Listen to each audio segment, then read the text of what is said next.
nuk funksionon siç duhet drejtësori, se bizeta ishte gjyqësorit. Bizeta ishte për shtretin e së drejtës dhe për sistemin gjyqësor në Shqipëri.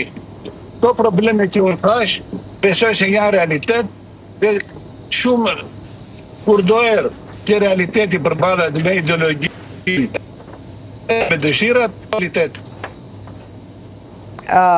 Shumë e kam parë si një shije të hidhur këtë deklarat tuaj, duke e lexuar si një deklarat kundra Shqipërisë. Ishte ky qëllimi juaj, zoti Beleri? Nuk mund të jetë kundra Shqipërisë kur është një realitet, dhe dyta duhet të dinë qytetarët shqiptarë që unë jo vetëm dash votën time, po isha përfaqësuesi i partive popullore, partisë popullore, partisë më të madhe në Parlamentin Evropian, që dash unë jap direktivën se çfarë do votojnë dhe përfaqësoja partinë më të madhe të Parlamentit, që isha pozitiv në rezolutë.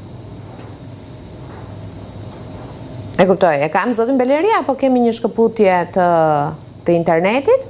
Më thoni? E tentojmë edhe një herë?